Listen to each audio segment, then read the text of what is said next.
আপনারা দেখতেছেন নাকি জানি না, আমার চোখে অটোমেটিক পানি চলে আসছে ওনার এই কান্না দেখে, ওনার এই চোখের পানি দেখে। আসসালামু আলাইকুম সবাইকে, আশা করি সবাই ভালো আছেন।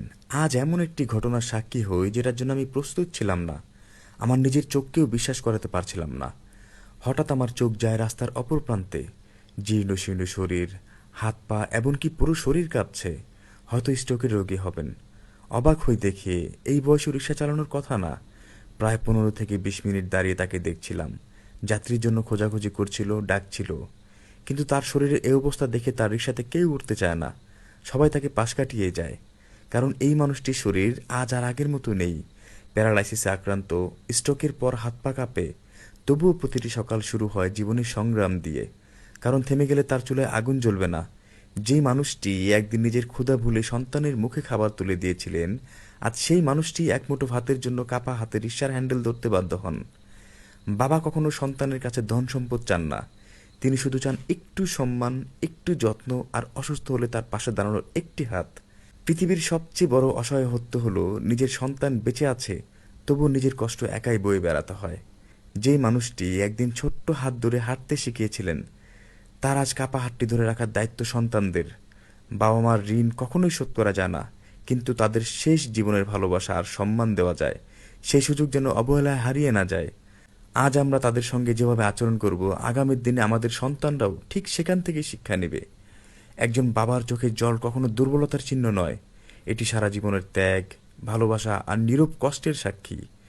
বাবা মা বেঁচে থাকতে তাদের মূল্য দিন, কারণ একদিন হয়তো অনেক কিছু দেওয়ার সামর্থ্য থাকবে, কিন্তু তখন আর তাদের কাছে দেওয়ার সুযোগ থাকবে না। একদিন নিজের ভুল বুঝতে পারবেন, তখন ক্ষমা চাওয়ার আর সুযোগ থাকবে না। আমার বাবা হোক গরিব, কৃষক বা অসুস্থ, বাবা থাকাটাই না ভাগ্যের বিষয়। ইনশাআল্লাহ অসহায় এই বাবাটির পাশে আমরা সকলে মিলে দাঁড়াবো। প্রয়োজনের বাইরে কত টাকাই না আমরা খরচ করি, চাইলে অন্তত 10টি টাকা দিয়ে তার পাশে দাঁড়াতে পারি। আপনি আমি ভুলে গেলেও মহান আল্লাহ পাক আমাদের এই দানকে ভুলবেন না। কারণ আল্লাহ পাক কখন কাকে কোন উসিলা ক্ষমা করে দেন তা তো বলা যায় না।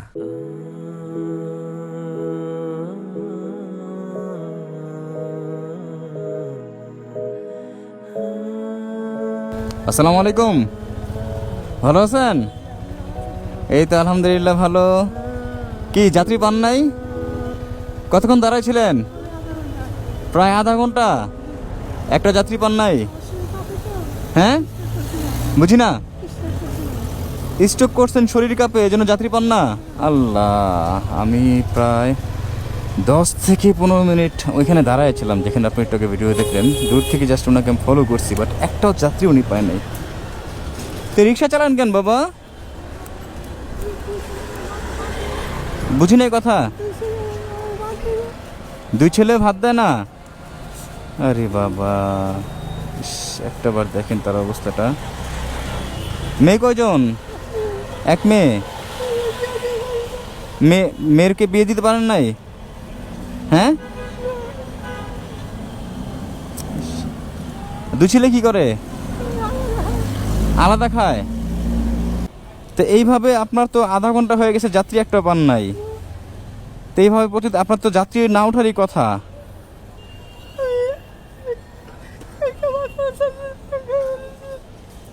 ও বাবা,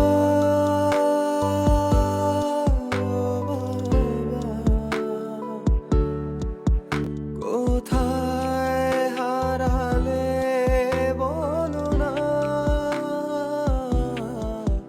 বাবা। আপনারা দেখতেছেন নাকি জানি না, আমার চোখে অটোমেটিক পানি চলে আসছে ওনার এই কান্না দেখে, ওনার এই চোখের পানি দেখে। হ্যাঁ আঙ্কেল, আপনার কথা বুঝি না আমি। ও মানে আপনার ছেলেরা বলে তোমার যেখানে মন চায় সেখানে গিয়ে খাও, আমরা খাওয়াতে পারবো না, এটা বলে? আপনার নিজের সন্তান না? আপনার আপন সন্তান না? তো আপনি তো তাদের বাবা। তো একটা ছেলেও কি বাবা হিসেবে আপনাকে পরিচয় দেয় না? দুই ছেলের এক ছেলেও না? এই ছেলেদেরকে আপনি কষ্ট দিয়েছেন আপনি যখন সুস্থ ছিলেন?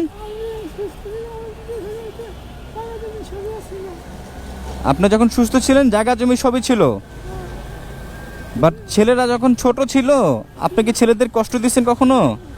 হ্যাঁ, তোর ছেলেরা এমন করতেছে কেন? আল্লাহ ভালো জানে। আরে হ্যাঁ আঙ্কেল, বুঝি না আঙ্কেল, কথা বুঝি না। হ্যাঁ,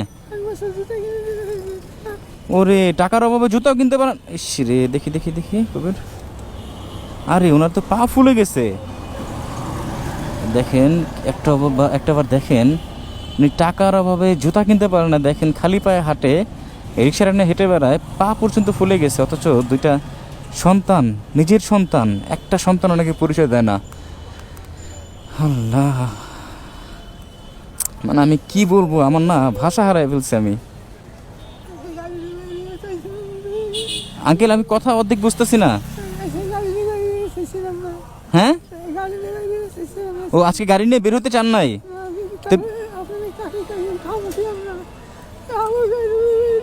ও মানে খাবেন কি, এর জন্য বেরোইছেন? সকাল থেকে কিছু খান নাই? হ্যাঁ, কি ছিল? বাসি ভাত খাইছেন? মানে উনি আজকে বের হতে চায় নাই, বাট পরে চিন্তা করছে যে না বের হলে আমি খাবো কি। আল্লাহ, এইভাবে আপনার তো যাত্রী ওঠে না তো, আমি দেখলাম তো। হ্যাঁ, অনেক কম উঠে।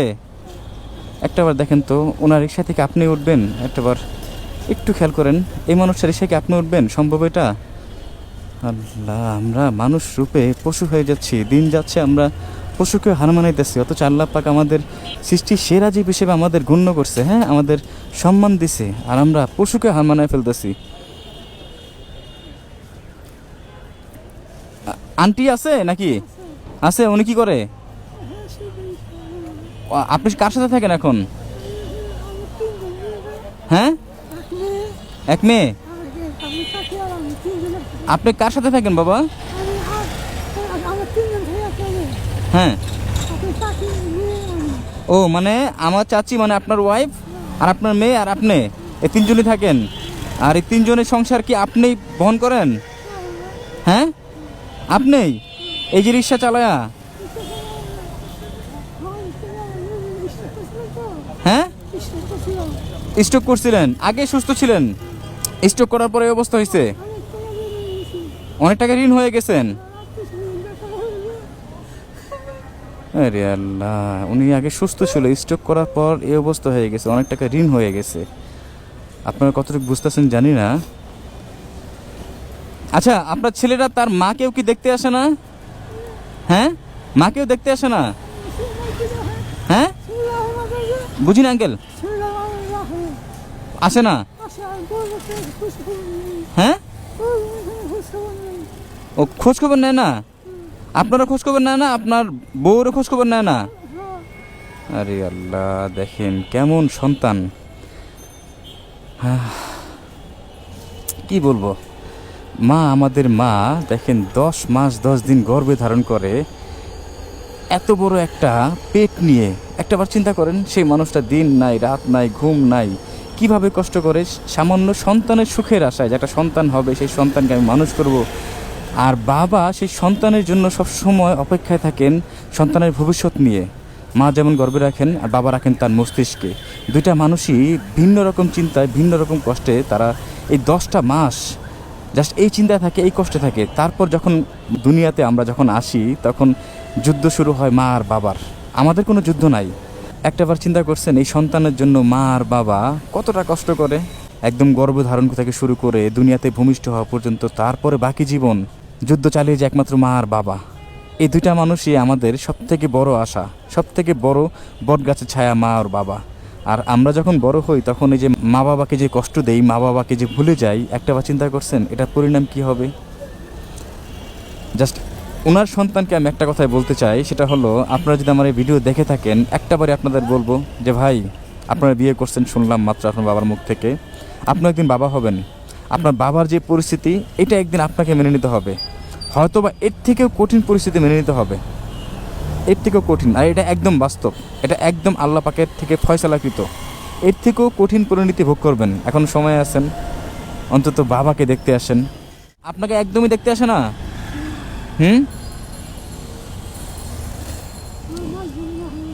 বুঝিন আঙ্কেল?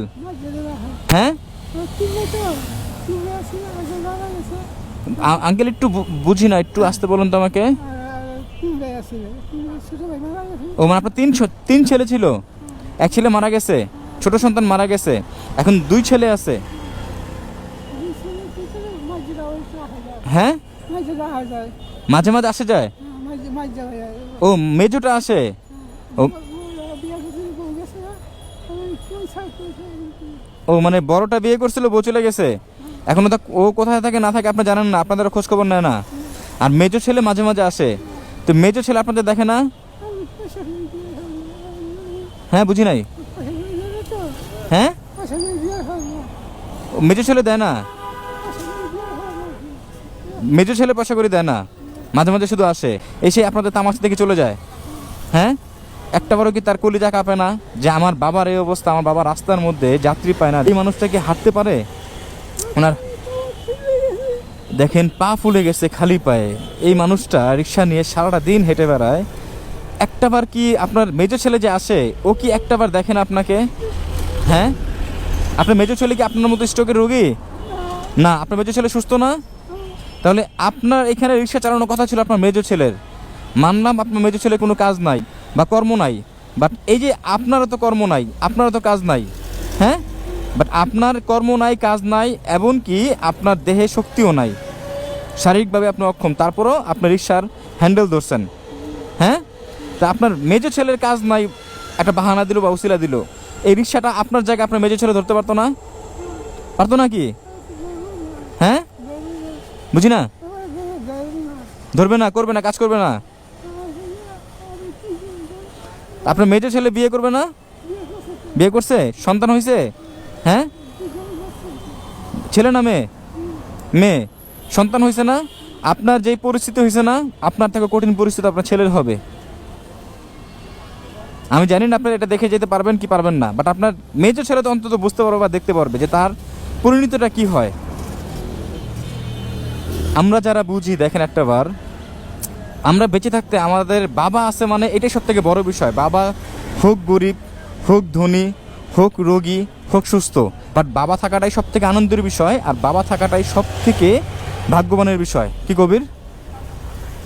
ওনার অবস্থা দেখতাম, মানে মুখ দিয়ে যে একটা কথা কমু এরও ভাষা নেই, উনি কথার চেয়ে বেশি কান্না করতেছে। কারণ একটা পুরুষ কখন কাঁদে, তাই যখন তার বুকটা কষ্টে ফাইটটা যায় তখন সেই পুরুষটা কাঁদে। ওনার ছেলেকে কখনো ওনার বয়সে যাইব না, যাইতে তো হবো সবারই এই বয়সে, যদি আল্লাহ হাতে রাখে, তো ওরও পরিস্থিতি এরকমই হইব। ওর পরিস্থিতি ওনার থেকেও কঠিন হবে। ওনার যে বয়স, ওনার কি রিক্সা চালানোর বয়স, খালি পায়ে মনে হয় না দেখো। উনি গাড়ি চালাইতার, উনি মনে হয় হেঁটেই নিয়ে যায়। আমি তো দূর থেকে দেখলাম তোমার সাথে, আমি তো গাড়ি চালাইতে পারি না, যাত্রী তো কেউ উঠো। আরে আল্লাহ, তাহলে যাত্রী তো একটাও মনে হয় উঠবে না। আর এই যে বৃষ্টির অবস্থায় আছে, হ্যাঁ, আকাশ মেঘলা হয়ে গেছে, বৃষ্টিতে ভিজবেন, শরীর আরো কাঁপে। তাহলে যাত্রী যদি না পান তাহলে কি করবেন তখন? উপরওয়ালা জানে। ইরে আল্লাহ, ওনার সাথে আমি যে কথা বলবো, আমি ভাষা হারিয়ে ফেলছি, আমি কি বলবো আমি বুঝতেছি না। আমরা যারা এখনো বুঝি না, আমাদের বাবা থাকতে অবহেলা করি, মা থাকতে অবহেলা করি, ভাই একটা সময় আপনার বাবা থাকবে না, মা থাকবে না, তখন বুঝতে পারবেন যে কি হারাইছেন, জীবনের কি হারাইছেন, তখন বুঝতে পারবেন। তখন আপনার টাকা হবে, বাড়ি হবে, গাড়ি হবে, নারী হবে, সবই হবে, বাট বাবা মা এটা কখনোই হবে না। আপনার লক্ষ কোটি টাকা দিও না, হোক আপনার অসুস্থ বাবা, হোক আপনার সুস্থ বাবা, বাট লক্ষ কোটি টাকা দিও না, সেই বাবাকে আপনি আর পাবেন না। আপনি এখন বাবাকে অবহেলা করতেছেন, বাট বাবা দুনিয়া ত্যাগ করার পর আপনি তখন বুঝতে পারবেন। আর তখন আপনি যতই মসজিদ, মাদ্রাসা, এতিমখানার মানুষ যতই খাওয়ান, কোনো লাভ নেই ভাই, কোনো লাভ নাই। এই কারণে লাভ নাই, আপনার বাবা বেঁচে থাকা অবস্থায় আপনি তাকে অবহেলা করছেন। আপনার বাবার মুখে আপনি ভাত দেন নাই, বাবাকে আপনি শুধু কষ্ট দিয়ে গেছেন। যখন আপনার বাবা দুনিয়া ত্যাগ করছে তখন আপনি বাবার মর্ম বুঝতে পারছেন। এখনও সময় আছে, বাবা বেঁচে থাকলে অন্তত বাবার কাছে গিয়ে বাবার পা দুটি ধরে ক্ষমা চান ভাই, কারণ ক্ষমা চাওয়ার সুযোগ কিন্তু আর পাবেন না। এতে আল্লাহ পাকে খুশি হবে, কারণ আপনি আপনার জীবনে সুযোগ কাজে লাগাতে পারছেন। ক্ষমা চাওয়ার সুযোগ বান্দার সবসময় আসে না। এখন কি করবেন আঙ্কেল? আচ্ছা, এই আপনার যে ছেলে, এই ছেলেদের কি বুকে পিঠে মানুষ করছেন না বাবা? হ্যাঁ, আদরের সন্তান ছিল? হ্যাঁ। মানে ছোটবেলায় যখন হাঁটতো তখন হুট করে পড়ে গেলে সাথে সাথে আপনি বুকে নিয়ে নিতেন? আরে আল্লাহ। হ্যাঁ, ঈদ আসলে দামি জামা কাপড় কিনে দিতেন সন্তানদের, এই রিক্সা চালায়া? খুব আদরের সন্তান ছিল না? তা আপনি কখনো ভাবছেন যে এই আদরের সন্তানদের জন্য আজকে আপনার এই পরিস্থিতিতে দাঁড়াতে হবে রাস্তার মধ্যে? হ্যাঁ, কাকি? আমার গাড়ি করছে হ্যাঁ,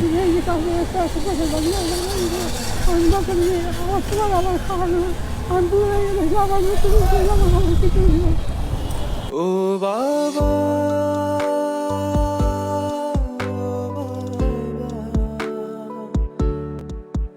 কোথায় হারালে বলো না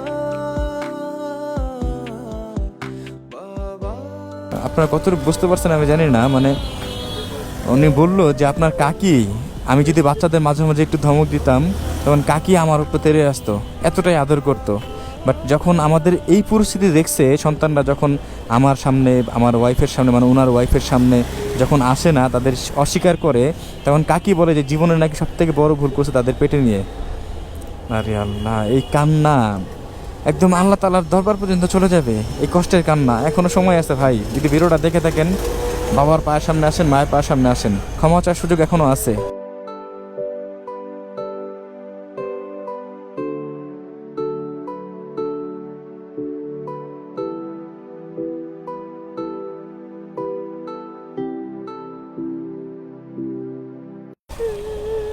আরে একটু বসেন, আপনি বসেন বসেন বসেন বসেন, দাঁড়ায় থাকেন না। উনি দেখেন বাচ্চাদের মতো হাউমাউ করে কান্না করতেছে। তা আপনি এই যে কষ্ট করে যে বাবা রিক্সা চালান, রিক্সা না চালায় যদি আপনি ভিক্ষা করেন তাও তো মানুষ দিবে, আর আপনার জন্য তো ভিক্ষা ঠিক আছে? কি বুঝি নাই? উপর আল্লাহ পছন্দ করে না, না করে, এই জন্য ভিক্ষা করেন না। বাট আপনি যদি মানুষের কাছে হাত পাতেন, আপনাকে কেউ না করবে না, আর এটা দোষের কিছু না। আপনি তার ইচ্ছাকৃতভাবে হাত পাততেছেন না, না খায় মরে যাবেন তাও ভিক্ষা করবেন না? আরে আল্লাহ, একটা বার ওনার মানে ব্যক্তিত্ব দেখছেন? এই যে বৃষ্টির মধ্যে ভিজতেছে উনি। আসেন এদিকে আসেন।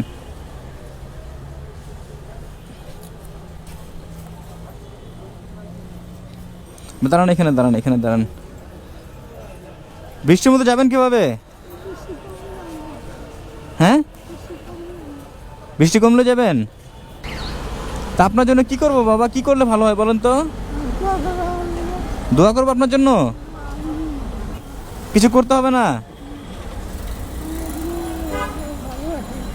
ও মানে আল্লাহ যেন আপনার এই কষ্টের বিনিময়ে আপনাকে যেন ভালো রাখে, মানে পরবর্তীতে জীবনে, মৃত্যুর পরে, মানে এই কষ্টের বিনিময়ে আল্লাহ পাক যেন আপনাকে ওই দুনিয়াতে ভালো রাখে, এটাই? হ্যাঁ রে আল্লাহ, দেখেন ওনাকে আমি জিজ্ঞেস করলাম যে আপনার জন্য আমি কী করতে পারি, উনি এক কথা উত্তর দিল, যদিও আপনারা বুঝবেন না, বাট আমার একটু বুঝতে কষ্ট হচ্ছে, এর জন্য আমি বোঝাচ্ছি আপনাদের যে আমার জন্য আপনাদের কিছু করতে হবে না, আমার জন্য শুধু দোয়া করবেন আল্লাহর কাছে যেন আল্লাহ পাক আমার এই কষ্টের বিনিময়ে ওই দুনিয়াতে যেন আমাকে ভালো রাখে। আল্লাহ। বাবা কাজ করেন, আপনার বাসা কোথায় বলেন তো? হ্যাঁ, রামপুরা। রামপুরা থেকে এখানে আসছেন? ইসরে আল্লাহ। কিছু স্বপ্ন লিখেছি মনে ডায়েরিতে, মানুষ বাঁচে কিছু কিছু আশাতে, ছুটে চলা পৃথিবী দেখে না। এই টাকাগুলো নিয়ে যান, আপনার রিক্সা নিয়ে আর বের হতে হবে না, আমি আপনার পিছনে পিছনে যাবো আপনার বাসায়। বাসায় গেলে অসুবিধা হবে? তাহলে আপনার পিছনে পিছনে আমি যাবো। হ্যাঁ বাবা। কিছু স্বপ্ন লিখেছি মনে ডায়েরিতে, মানুষ বাঁচে কিছু কিছু আশাতে। এই টাকাটা রাখেন বাবা, আপনার পিছনে পিছনে আমি আসতেছি। হ্যাঁ, আপনার রিক্সা নিয়ে বের হবেন না। আপনার ঋণ কত টাকা আছেন? 2 লক্ষ টাকার মতো স্টক করার পরে মেডিকেল অনেক টাকা লাগছে। আর বাকি টাকা কি মানে সংসার চালাইছেন এভাবে? হ্যাঁ, ও বসা ছিলেন 1-1.5 বছর, ও 1.5-2 মাস এই ঋণ করে চলছেন। পোলাপানের খাওয়া দাওয়ার সব কিছু ওই ঋণ করে চলছেন। ওষুধ কিনে লাগছে, হ্যাঁ? কেউ কেউ পরিচয় দেয় না এখন? ও টাকা দিতে পারেন না দেখে কেউ পরিচয় দেয় না, মানে যে ঋণের টাকা আপনি ফেরত দিতে পারেন না দেখে কেউ আপনাকে পরিচয় দেয় না। গ্রামে গেছেন আপনি? কি বলে? ও সবাই আপনাকে ধরে টাকার জন্য? আচ্ছা ঠিক আছে, সমস্যা নাই, আপনি চলেন, আপনি চিন্তা আর আজকে থেকে আপনার রিক্সা নিয়ে বের হতে হবে না, হ্যাঁ? ঠিক আছে, টাকাটা সাবধানে রাখেন। আর ওনাকে নিয়ে আমি কি বলবো, আমার ভাষা নাই, আমি এখন আপনাদের বলতেছি। আমি এরকম একটা পরিস্থিতিতে পড়বো, এরকম একটা মানুষ আমার সামনে দাঁড়াবে বা ওনাকে আমি হঠাৎ করে ভাবে দেখবো, আমি কখনো কল্পনাও করি নাই। তবে আল্লাহ পাক যা করে ভালোর জন্য করে, বান্দার উত্তম রিজিক ফয়সালার জন্য করে। তো এটা সম্ভবত আমার ভাগ্য যে এমন একজন মানুষ আমি সামনে পাইছি। আর একটা বড় কথা হলো, আল্লাহ পাক সঠিক সময়ে সঠিক মানুষের নিকট আমাকে পাঠাইছে, আমি এটা মনে করি। আর নয়, আমি এটা জন্য প্রস্তুত ছিলাম না যে এমন একটা মানুষ আমার চোখে পড়বে। তো আল্লাহ পাক যা করেন ভালোর জন্যই করেন। আপনাদের নিকট একটা রিকোয়েস্ট, সেটা হলো আমরা আমাদের জায়গা থেকে কত টাকা খরচ করে ফেলি একটাবার চিন্তা করছেন? সন্ধ্যার পর চায়ের দোকানে আড্ডা দিতে গেলে আমরা 100-200 টাকা এমনিতে খরচ হয়ে যায় না? আমাদের দৈনন্দিন জীবনে কত টাকা আমরা আজারা খরচ করে ফেলি, বাট এই টাকার কোনো হিসাব তো আসবেই না, বরঞ্চ আপনার উল্টো হিসাব দিতে হবে অপচয়ের খাতায়। আর আমাদের জায়গা থেকে অন্তত 10 টাকা যদি এই মানুষটাকে আমরা দিতে পারি, যেটা আমাদের হিসাবের খাতা থাকবে না, আমাদের 10 টাকা আমাদের জীবনে কিছুই না, আমাদের কাছে কিছুই না। সেই 10 টাকা অন্তত আপনার এই জীবনে কাজে আসুক বা না আসুক, অন্তত ওই দুনিয়াতে সেই 10 টাকা আপনার উসিলা হিসেবে দাঁড়াবে। অন্তত আপনাদের নিকট একটাই রিকোয়েস্ট, আমাদের যার যতটুকু সম্ভব অন্তত একটু তার পাশে দাঁড়ান, এই বাবাটার যেন এই কষ্ট আর না থাকে। আল্লাহ পাক হয়তো আমাদের সকলের মাধ্যমে ওনার কষ্টটা দূর করে দিবেন, আর ইনশাল্লাহ ওনাকে আর রিক্সা চালাতে হবে না। আপনি রিক্সা নিয়ে আর বের হবেন না? বের হবেন? এখানে কত টাকা দিছি গুনেন নাই, অনেকগুলো টাকা দিয়েছি এখানে, হ্যাঁ? আর আমি ঠিক 4 দিন পর আপনার বাসায় আমি আসবো, ইনশাল্লাহ এই কষ্ট আর থাকবে না। আল্লাহ পাক যা করে ভালোর জন্য করে, বান্দার মঙ্গলের জন্য করেন। আপনার এই কষ্টের পেছনে হয়তো বা আল্লাহ পাকের কোনো মঙ্গল লুকায়িত অবস্থায় আছে, যেটা আপনি জানেন না। আপনার ভালোর জন্য আল্লাহ পাক যা করেন আমাদের ব্যক্তিগত জীবনে, আল্লাহ পাক তার বান্দার জীবনে যা করবেন বান্দার ভালোর জন্যই করবেন, এটা সবসময় মাথায় রাখবেন। চলেন বাবা, আমি পিছনে এসে চলেন। চলো কবির, চলো। ডায়েরিতে মানুষ বাঁচে কিছু কিছু আশাতে, ছুটে চলা পৃথিবী দেখে না কাউকে, তো তারা